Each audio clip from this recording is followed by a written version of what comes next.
Ladies and gentlemen, please welcome Mr. Asanga Abeyagoonasekera.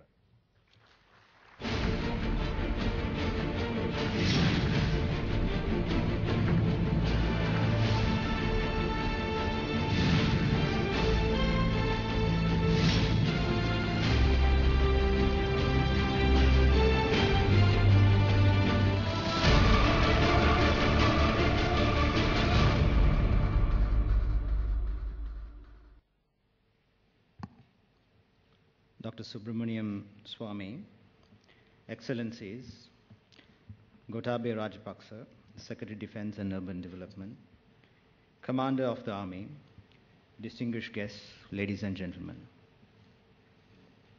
It is a great honor and a challenge to speak after such a distinguished scholar, Dr. Subramaniam Swami, and also a challenge to speak before lunch.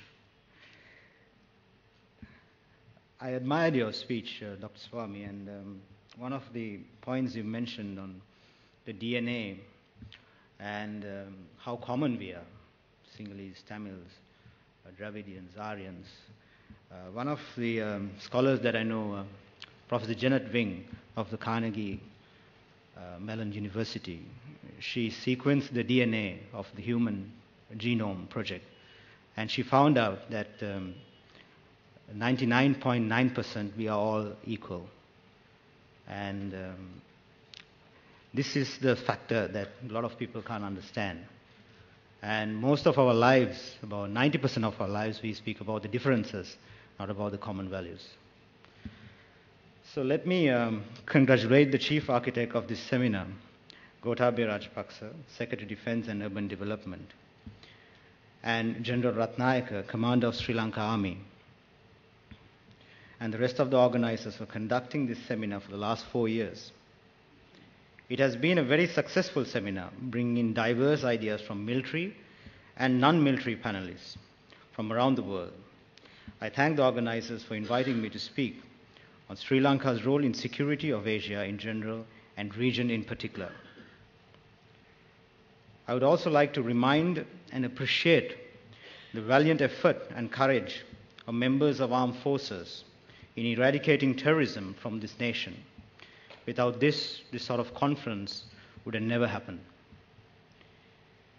The 21st century has been labeled as the Asian century for good reason. The Asian continent's upward trajectory in terms of development is exponential and is spread across many Asian countries, to which Sri Lanka is no stranger. Having successfully combated terrorism and ending a 30-year war, and having established a stable environment within our country, we now have the ability to play a vital role in the security infrastructure of Asia in general and the region. My presentation will discuss the rise of Asia as an economic power and importance of security measures. Then we'll look at Sri Lanka, what Sri Lanka can offer for its role in security to the region and Asia. According to the IMF report, out of the 20 fastest growing economies, 8 of them are in Asia. The IMF also estimates that by 2030, Asia's economy would be bigger than that of the US and EU combined. If the current growth rate is maintained, Asia's purchasing power parity could also increase by 6-fold in 2050. In addition to this, as of 2013, Asia's share in the world exports rose to 38%. Comparatively, this is a significant percentage, as NAFTA's share only amounts to 13%. Furthermore, out of the 5 BRICS nations, 3 of them are from Asia. Thus, given this pattern, it is clear that power and focus is shifting from traditional centers of the West to the East. Due to these reasons, the need for security and stability in Asia and Asian continent is essential. And in this aspect, Sri Lanka's role is undeniably important. Another factor that makes Asia important in terms of international security is the presence of a number of nuclear powers. Command and fleet of nuclear weaponry, which adds to the complexity of the security situation in Asia. Any outbreak of violence in the region has the power to transform into an international security threat, and thus security must be kept in check all the times. With regard to South Asian, the region comprises of SAARC states, and the region comprises of a fifth of the world's population, and 50% of the world's container traffic passes through this region, making security and stability essential. Despite the bright future envisaged for the continent, it faces significant threat to its ascent. Rampant level of human and drug trafficking are present, alongside arms smuggling, nuclear testing, piracy, religious extremism, border conflicts, a significant lack of resources which directly or indirectly have the potential of affecting the security infrastructure of Asia. I want to bring your attention to 6 areas for the security of Asia and Sri Lanka, what Sri Lanka role can Sri Lanka can play. First is the rise of violent non-state actors. In the contemporary context, the Asian region is witnessing exponential rise of violent non-state actors. India, Pakistan, Afghanistan, Bangladesh are all experience warring levels of terrorism within their countries, which result in weakening in power of the state and a significant level of instability and unpredictability in the South Asian region. This hinders the empowerment and the growth of the region. This is corroborated by the presence of terrorism in many South Asian nations. The ISIS forces have made a stronghold now in Iraq and Syria. ISIS is deemed to be a violent and ambitious terrorist organization, not only rapidly gaining supporters internationally, but which now controls a major part of Iraq. Several small jihadist groups from around the world have already pledged their existence in this cause, creating a global network of terrorists pooling resources and concentrating them in South Asian region. This poses a risk to the whole of Asian security. This is a serious impediment of the growth of our continent, as a volatile region with outbreaks of violence will impede Asia's rise to power and will curb Asia's potential in the international context. A few days ago, President Obama has ordered to use airstrikes against ISIS to prevent genocide in Iraq, and today to prevent control of an important Mosul dam to secure water security to the surrounding areas. Now, this reminds me of the Sri Lankan military taking over Mavilaru from LTT terrorists who was blocking water to innocent villagers. When Sri Lanka defeated a violent non-state actor, LTT, who was referred by the FBI as a serious threat to the entire world, the government has been questioned the way we have defeated them.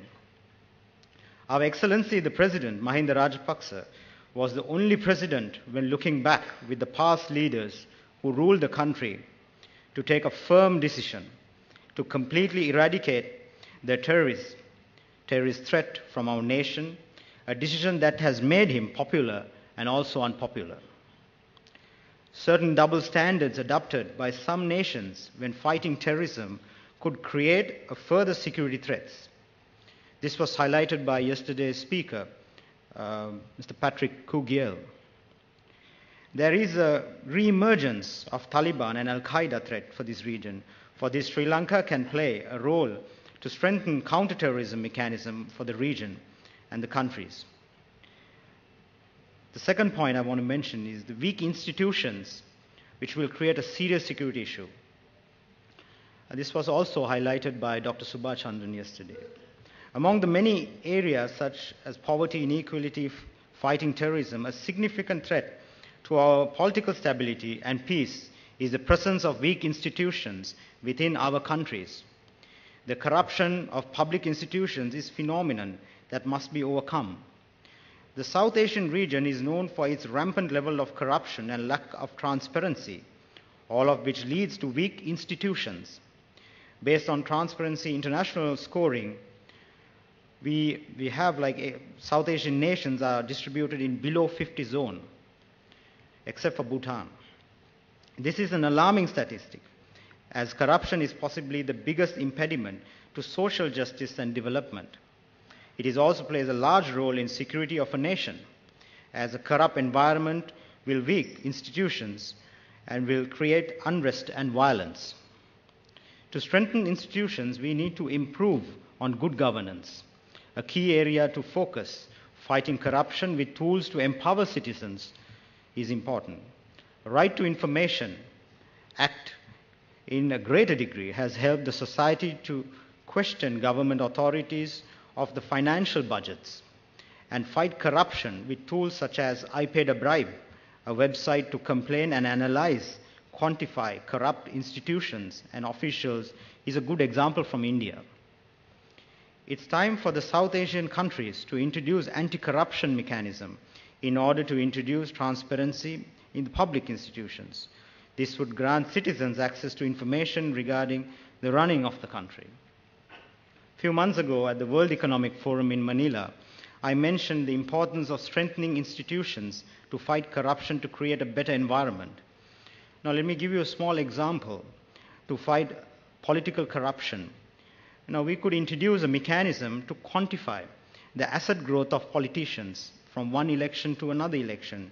Rather than just declaring the assets, we could see the development of that and analyze it. However, setting up these mechanisms is not enough. There must exist public forums or programs to make people aware of such mechanisms and give them the space and opportunity to report injustice without fear of retribution. Adding on to this point, whistleblowers legislation must also be strengthened and practiced diligently. In the fight against corruption, whistleblowers' protection is essential. Government should work on strengthening the second tier, which includes public institutions which provide welfare for the people. However, there is a significant time lag involved in putting these policies in practice in this region.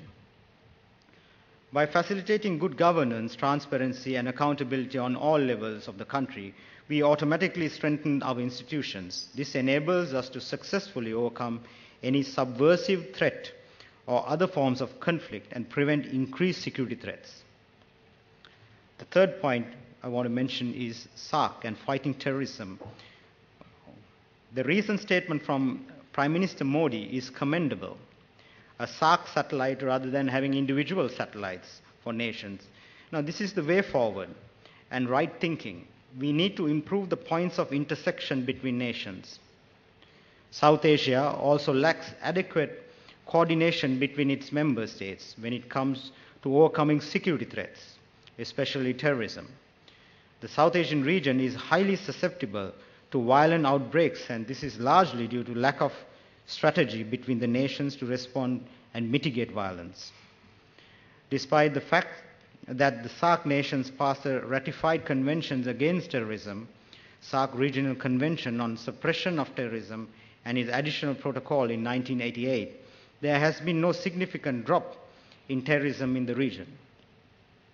Thus, another area in which Sri Lanka could play a pioneering role in the security of Asia is spearheading the establishment of a SARC anti-terrorism unit.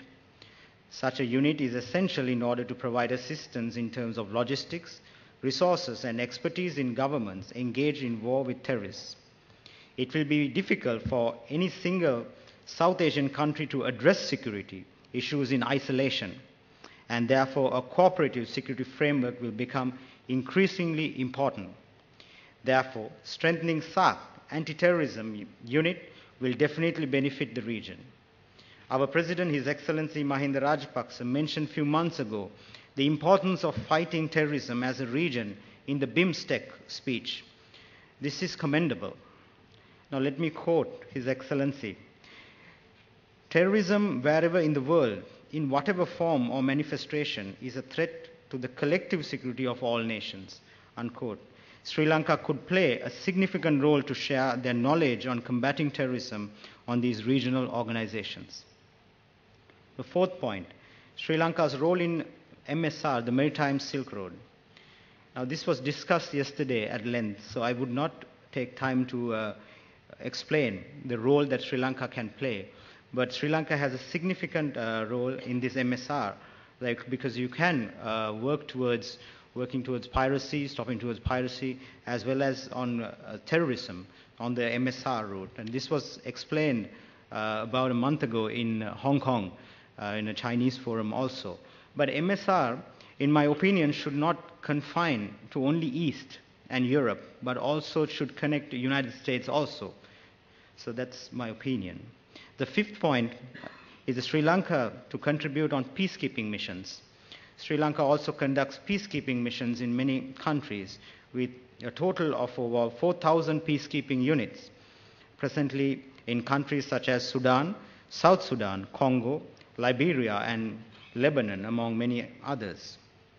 These forces have also undertaken humanitarian projects in South Sudan, where a hospital with the latest technology and a range of facilities was built and is run by the army. This project came into fruition as a result of the commendable efforts of the Secretary of Defense and Urban Development, Mr. Gotabaya Rajapaksa, and the commander of the army. In this way, Sri Lanka could provide the assistance of its intelligent, experienced, and skilled military to countries that need such military support in order to carry out civilian safety programs and to carry out humanitarian projects such as this alongside with those with the need to establish peace and stability in areas vulnerable to conflict.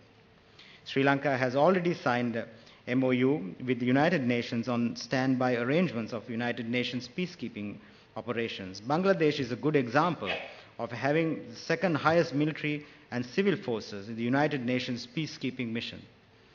The sixth point, the final I want to mention, is to engage in joint military exercises. Sri Lanka can demonstrate its capacity and capabilities in this sphere by conducting joint military exercises. Our country has first-hand experience of defeating the LTTE terrorist group, and we possess a highly trained military.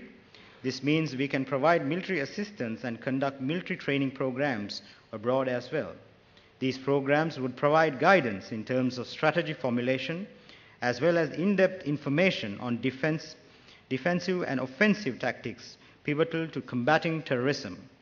Sri Lanka has already conducted one-on-one discussions with foreign military leaders regarding Sri Lanka's defense strategies as well as the Army's post-conflict nation-building roles.